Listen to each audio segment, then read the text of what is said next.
Alright, so, you, over there. What's up? You have my $100 yet? Oh, I think I left it at home. What? Wait a minute. Is there something weird going on here? Wait, what are you talking about? Hey, fellas! Whoa! For anyone who's ever made a wish, believed in a fantasy, or had a dream, this is the Neverending Story. Oh my gosh! It's Falcor! Falcor of the Neverending Story? Not exactly. That's just a character based on me. Why are you even here? I'm taking you to get ice cream. Ice cream? Woo! But it's 10,000 miles away. Oh man. My God, why would you pick somewhere that's 10,000 miles away? It's in Fantasia. Well, I guess that means we got some time on our hands. Let's just talk about the Neverending Story. That sounds good to me. Awesome. You know what? Falcor, what did you think of the Neverending Story? Well, I think it's totally unrealistic to what actually happens in Fantasia, but it's whatever. Shut up, Falcor. What do you know? Alright, you over there, what did you think of the Neverending Story? I think it's pretty good. It's kind of weird, has a good message. Definitely for kids. Definitely for kids. But it's like very fleshed out and some weird and some like very adult things happen in it. I like children. You were unconscious. Yes, some very adult things happen. Yeah, some very adult Right, things happen. right, Falcor? I don't know what you're talking about. No charges were ever filed.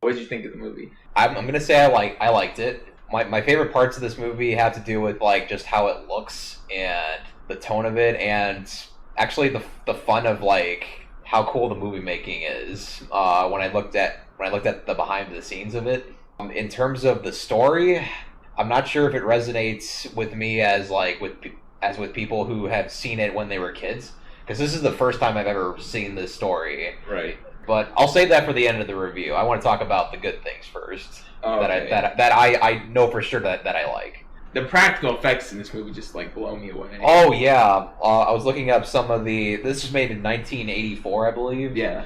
And It's like the golden era of practical effects. yeah, I know. I was watching like how they made Falcor work and how they made the Rockbiter work, and some of the intense scenes where there's some like really dramatic stuff happening, Yeah. and just how they managed to do it. So Falcor, I remember we were talking about like how he actually works, and we originally thought like there were just people in like the puppetry and stuff moving him, Right. but it actually isn't. He's actually run by like a cool little pulley system where if you watch the movie carefully, I've noticed that the only thing that moves on Falcor is his head, and his entire body is completely technically stationary. Right. So there's like 16 levers that control like how he talks and how he moves his head, and whether his eyes go up and down, whether he frowns or anything, and that kind of explains why he talks like an animatronic in the movie. And that takes some choreographing to be able to pull what lever at what time. Oh yeah, That had to be incredibly hard. Yeah, it was great, and it turned out very good. You know, they made Falcor wink real good. And then another character I looked at was the Rockbiter, and I mean it's basically just a guy in a costume walking around, but it's still pretty cool. Okay, so like Big Bird. It's kind of Big Bird. Yeah, but he's not as big as Big Bird. He like during like the making of the movie, he's like the same size as like just people walking around him, like getting dressed up. Yeah, and he's on like a little bike, his little can bike. But you still gotta make the big old mouth move, right? With this. Oh yeah, I think they experimented with that. Like they put like I think it was like a Coke bottle or something to like test the like how hard you can crunch. How hard it can crunch. Yeah. And then when he's eating the rocks, like they have him like dropping pebbles, and then they have like actual like rocks falling like in another cut. Like yeah, obviously, big foam rocks. Yeah, this movie. The same thing with all those 1980s puppet movies is they kind of just have this charm to them that you just don't get anymore. Where everything's, it looks kind of fake, but it's real. You know that someone's behind that. Yeah. And then one more thing I thought was really impressive. There's like this very convincing scene of like Atreyu being like blown away by the wind, and then there's a part where like he's hanging onto the tree and he's like, it looks like he's hanging on for his life. Yeah. Kind of thing, like. Very convincing. There's like a really little clever way they did that, where they have like this little cool like box contraption, and the camera's like bolted to the floor, and they'll turn it. It'll turn. Yeah. So that they had like the actor like just roll down it while they're like they had like a blower blowing down dust and stuff, and then right when they show the scene where like he's hanging on for his life. There's like a tree sticking out from the floor, and so he's technically just hanging there, like he's hanging from like a pull-up bar or something. Right. And it looks like he's getting blown by the wind. And then, like, they have a little Falcor claws, like, just the claws come and grab him. Because, like, in the actual scene, you don't see Falcor's body picking him up. But, right. You don't get that kind of effort anymore in movies. Some of them. Maybe not the main. Like, they did that in Inception with the whole hallway, so, I mean, it's advanced when they do it, but... Okay. But it's impressive for 1984 and kind of really clever. And just, like, a children's movie... Which is, it blows my mind. Oh, yeah, like that they did put all this work in for a children's movie. I mean, maybe the book was so popular that, like, I guess the stakes were high, or maybe it was. I don't know how popular the book was. I mean, remember, this is a foreign movie. They didn't even want to have the budget to make it in America. Well, so it's like, how much did it really matter? Not really. I think this is kind of like a sleeper hit. Okay, you know what I mean? So they had no idea how popular the movie was going to be. I think so. I think it's more like a cult classic. A cult classic. Not a cult. I mean, there could be a cult. I could see how people might worship Falcor, but...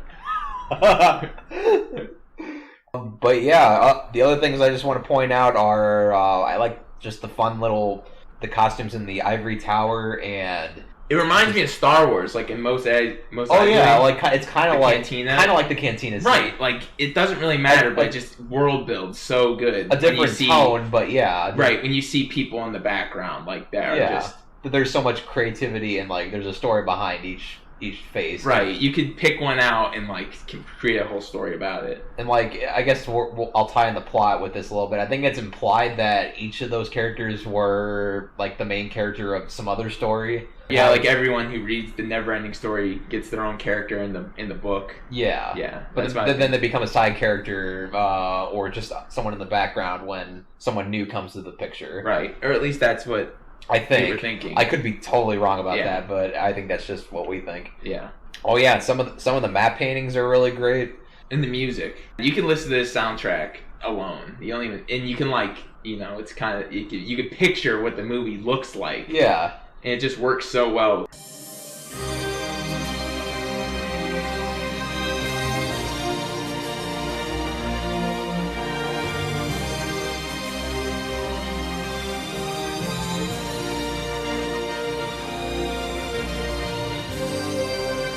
Yeah, I think that's everything in terms of the movie making that I'll bring up. Like, I'm sure, like, there's definitely more to it that I haven't like looked into yet, but yeah, there's just a lot of like fun creativity. Like, I guess one thing I should mention is like the rock biter when he's interacting with the guy with the bat.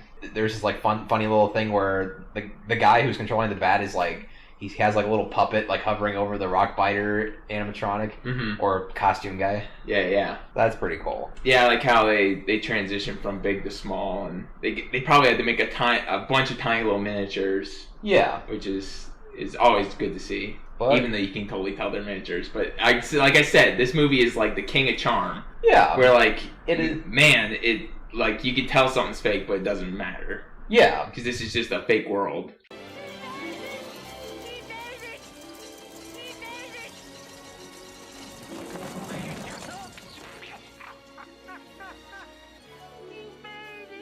I guess we can talk about the plot now. The thing is, like, it's so hard to, like, perform any critique or praise anything in terms of, like, how the plot is written because... Or at least when Bastian gets to reading the book. Because, like, after that, like, things just happen. It's not like there's, like, actual setups and payoffs in this movie. This story's just kind of about how, Bastion's trying to get over, he's trying to get some self-confidence. He's trying to be, he's becoming the character he's reading about. I get that that's what the theme is supposed to be. That's what I was thinking that it was the whole time, but then, in my opinion, the ending kind of contradicts it a little bit. What, him getting pulled in? No, not that. Like, I'm not saying that all stories have to conform to this, but usually so a character starts out in one place, and they have some sort of shortcoming that they either want to overcome, or they're going to go on an adventure that they don't even know they're going to overcome that shortcoming. Mm-hmm. And in this case, it's Bastian coming across the book, the Neverending Story book, mm-hmm. and he reads the book. He goes through an adventure through just watching Atreyu going through trials and tribulations, and then later the magical beings in the book convince him to, I don't know if they teach him to overcome his fear, but they at least show him the power of creativity. And then he's pulled into the book, and then like when everything's basically just gone and it's just him and the Empress, and the Empress is just saying, you can do whatever you want. And then after she says that, the movie basically just ends. Then there's the scene where he's flying on Falkor and he goes after the bullies. But I think I'm thinking that that's implied. That's not really happening outside the book. That's just him picturing what he wants. Right. There's we don't get a real world conclusion. Yeah, he never returns to the place he starts at, really, and we never see him change into a better person. Yeah, it does feel like they they start in the real world. Maybe it probably should have ended in the real world as well. Yeah, because when you learn not to grow up, and then he goes home and he needs to accomplish something. That's why I don't. This story ends with the text at the end that says, "This is not the end." There were many more stories after this. I mean that's implied because that's how the book works. Right. I mean, I also know that the actual book, the book that this movie is based off of, that one is longer than this movie. So right. This is only half of the book I read. Yeah, but I have no idea. More. But I have no idea what that ending is, so I can't say what it is. But whether it's satisfying or not, I think this fulfills, again, not our adult cravings for a complete ending, but as a child, you're like, yes, I'm never growing up. I thought what the movie was going for was finding a balance between the two. Yeah, it's great to be creative and explore just the wonders of what you can think of in your imagination, but at the same time, you do need to deal with things in the real world. So I was thinking he would figure out how to balance the two, but at the end of this movie, he just goes all out. Yeah, this story says, F the real world. He might have actually got sucked in the book. If you want to think about it like that, and he brought Falkor to the real world, that kid is the biggest badass, you know what I mean? I think that's what you would think as a kid. He got sucked in the book. This is not, I think when we read into it as adults, it's okay, he's imagining this. But I think as a kid, you're he freaking took Falkor out of the book and he's chasing those damn bullies that put him in the freaking trash can. I bet Falkor tore their heads off. Yeah, until you get older, and then you realize only the boys react to Falkor, and everyone is just yeah, whatever. I mean, maybe. Or that's just. That's exactly how bad extras. That's exactly how a kid would imagine a revenge story, where only the victim is his victim is the only person that reacts, and he doesn't think about the repercussions of anything else. That's totally an imagination. Yeah, the army's gonna come and be oh my god, there's a monster in this city. But yeah, so I remember at the beginning of this review, you said there's a lot of adult things, and whenever I read I Google search what people think of this movie, I keep hearing things you should watch this as an adult. There's a lot of adult things in this movie. Can you? I'm not saying adult things. I'm just saying things you wouldn't typically see in a kids movie. Things that make you feel more. There's more emotion in this movie. Oh really? I never saw this as a kid, so I have no idea what a kid would feel. Yeah, I know, you only know Artax for a while, but, to see a horse sinking in a pit of mud and dying and a kid, crying, you know what I mean? Yeah, if you ever lost a pet, you're dying at this part. You're crying your eyes out. I'll admit, that was surprisingly sad, the Artax death scene. Yeah. But, I'm sure a kid would be pretty messed up from that, or I guess maybe a kid hasn't experienced death. Well, I mean, it's implied that he does die. I'm just saying, that's a ballsy move to kill off kill an animal companion that early in a kid's film. That's true. And also, like, Atreyu at the end, spoilers, stabs Gamork in the freaking chest and kills him. You know what I mean? You're not expect. Oh, and that knight gets demolished and turned into a skeleton. He does, yeah. Again, this is some 1980s balls right here. This is also everyone dies in this movie. You know what I mean? Yeah. Everyone gets swallowed into the nothing. It's a scary feeling. You know what I mean? There are some stakes in this movie. It's like the world is ending. You know what I mean? Yeah. And again, the Neverending Story. You don't know if there's gonna be more when you're a kid. Oh, unless you read the book. This is kind of like an unknown kind of thing. You know what I mean? Yeah. I mean, until Bastian completely restores everything, and then it's fine. But right, sure. I mean, it has a happy ending. Shoot me.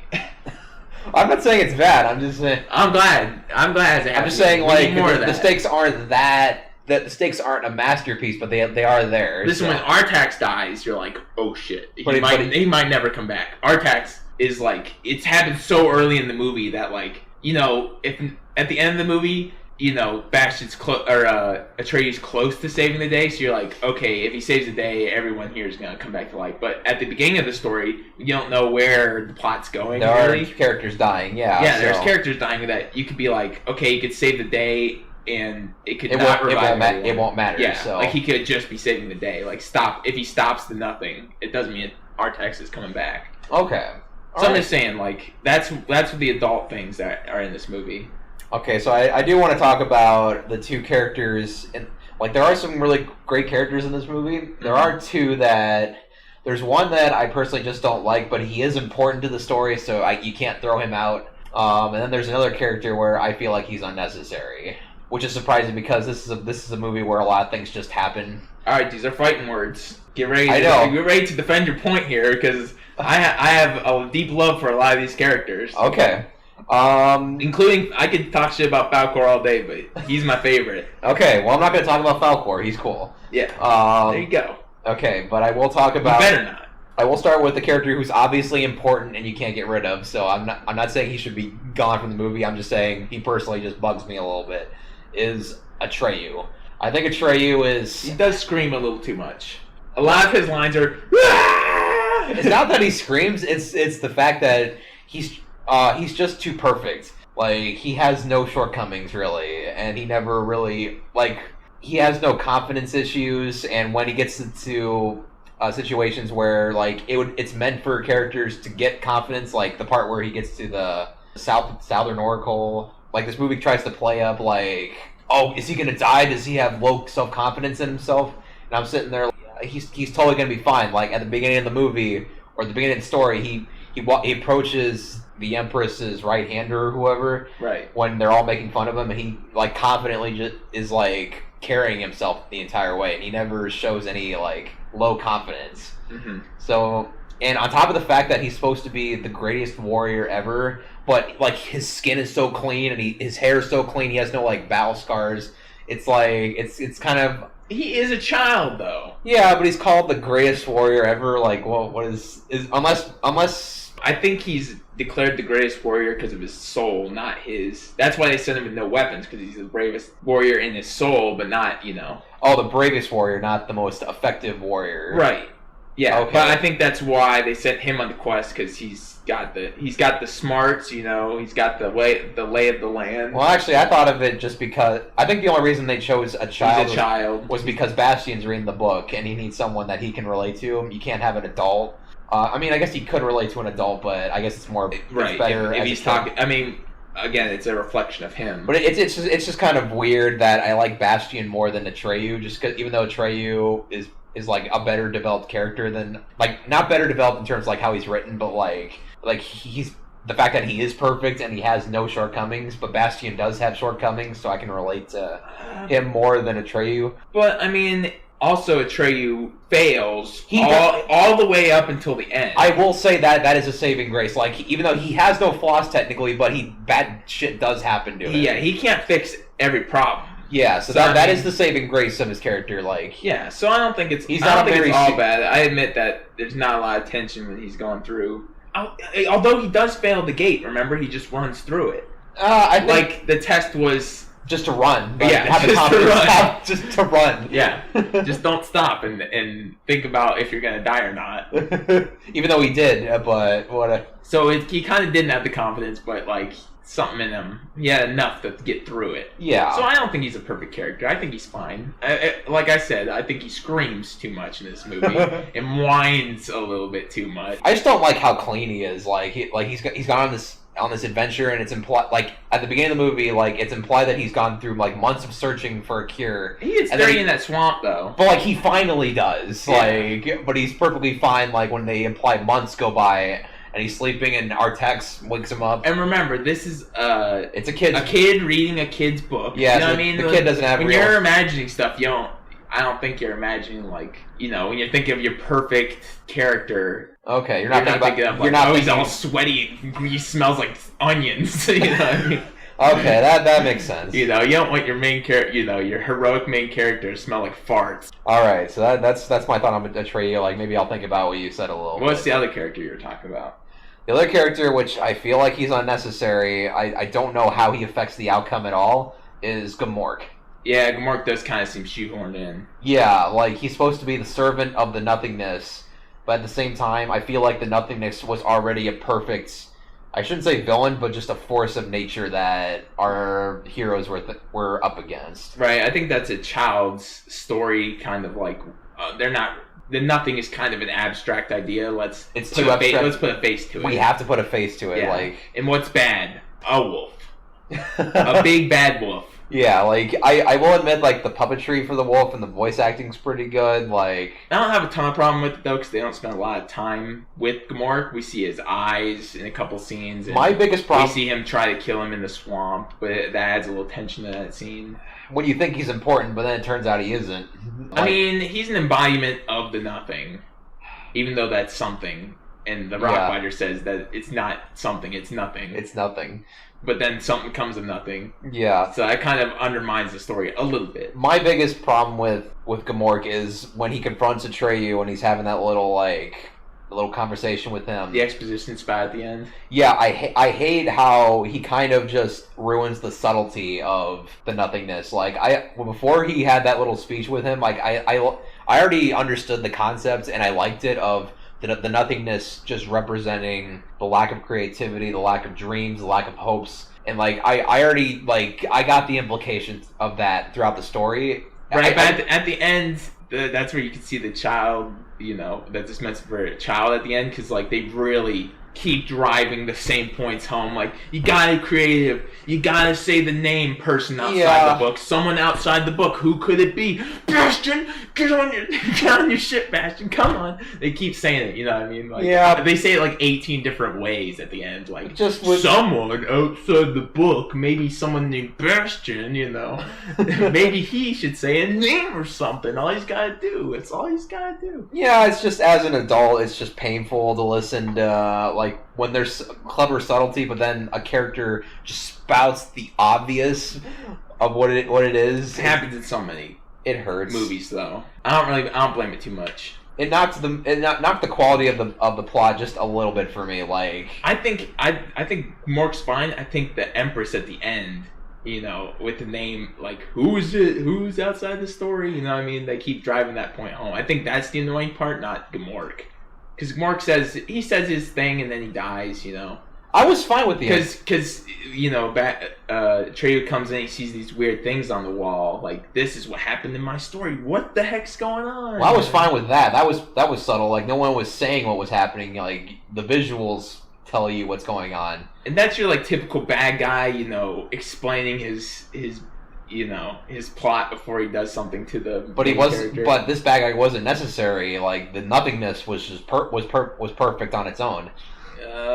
You know, again, an abstract idea. You just have to bring something. Plus, I'm all about more puppets. That's right. I'm in the more puppet gang. More puppets, yeah. A scary puppet. You know, they didn't have a lot of scary puppets. This is like the only scary puppet. Yo, ooh, it's a big wolf. Yeah. I don't know. Falcor's kind of scary. Or something. Okay, all right, yeah. I agree with that. But yeah, going back to the Emperor's speech, I actually fine with that one, despite the fact that I didn't like Gamork's little exposition, like the Empress like calling out to Bastion. I was fine with that. Well, it's like a slow build. It hurts after a while. You know, Maybe Atreyu gets there after he's been told by the Southern Oracle, and like he's been told by Gamork, like this is all the stuff you need to do. But and then like he gets there, and then she says it like 18 times, and then there's like this, you know. To be fair, they're trying to convince a non-fictional, like yeah, he's in a fictional story in the movie, but like she's trying to convince someone outside the book to come to the conclusion that like they're reading something that they're actually affecting. Like if it was too subtle, I think it wouldn't make sense if Bastion was like, oh, they must want me to do something. Right, but there's like no stakes in it. You know what I mean? There are like stakes. All he has to do is say the name. Like, let me try it out. You know? Well, no, I think the whole point was to teach Bastion creativity, and like that was just the first step that he had to take. I think it's implied that the stakes are if he doesn't learn how to do it now, like he's not going to learn how to do it like later in life. I'm just saying, like, I think this could have been done in a more subtle way, because like once you know what is going on, like 3/4 of the way through the movie, you know it needs to happen, and you're just waiting for it. Yeah, you know but what I mean? at the same time, you learn you need to find a child to create a name for the Empress that isn't part of the land. You're like, okay, it's Bastion. He's reading the freaking book. But like Atreyu's clues are like, whoa, gotta go to the end of the book, gotta go to the end. I kind of like. And you're just like, you idiot! This is what you gotta do. Like when you figure out what's going on before the character in the movie does, it's kind of infuriating when it takes so long to get there. At the same time, Bastion's really creeped out by it a little bit, so it's like I can understand like him not being willing to do anything because like yeah, there are hints, but sometimes they're so strong that it creeps him out. Like he throws the book when. Like, well, right, but also that's an indicator to a child or whoever's watching this movie that they are affected. You know, so yeah. It's like there's clues, and I don't think a kid would miss that. And like, I chew and he goes, "Whoa!" in the book. And for Bastion specifically, like. I think he does get the hint. I think he just doesn't want to do it just because he's been taught through most of his life to keep his feet on the ground, and that he can't. He doesn't want to leave or go against what his dad is teaching him. Yeah, or what he's been taught. This is crazy. Am I going crazy? Yeah, like and then he starts crying, and like he gets super emotional when he finally does make that decision. Yeah, but which also makes sense. There's a thunderstorm, which is like either weirdly coincidental or means that it's metaphorically there's it's metaphorically coincidental. Like yeah, but then it kind of muddies up what we think. You know, that he doesn't get sucked in the book because then it's affecting stuff outside of the book. So that kind of muddies up the ending. Okay, I think maybe that's what they planned. So it's like he could be in the book or outside the book. You know what I mean? You could think it both ways. We might have to agree to disagree on that one. Yeah, cause... I feel like we kind of agree and disagree on this. Yeah, like, just the end. I just wish there had been a slower build up to the end instead of ham fisting what needed to happen. The Emperor scene didn't feel ham fisted. I felt like that felt pretty good. The only ham fisted part was I would have Gamork. enjoyed like the Emperor scene more if we didn't know what needed to happen so early in the film. Like I said. Okay. I guess that makes sense. Like, I wish we had gotten hinted more and not, like, exactly told what we needed to do. Well, at least this movie, you know what, I'll give this movie credit. The movie has enough themes in it that we just had a really long discussion about it, so... And for a childhood movie, wow. You know what? Good job, movie. Good on you, director. So, and original story writer. Wolfgang Peterson, he made a really good movie. I think that's my final word. This movie like makes you happy. If you want a movie that was just gonna make you happy, but also take you know, on a ride, take you through some trials and tribulations. It's gonna take you 9,980 miles, you know, to the way to a great movie. You know what? I agree.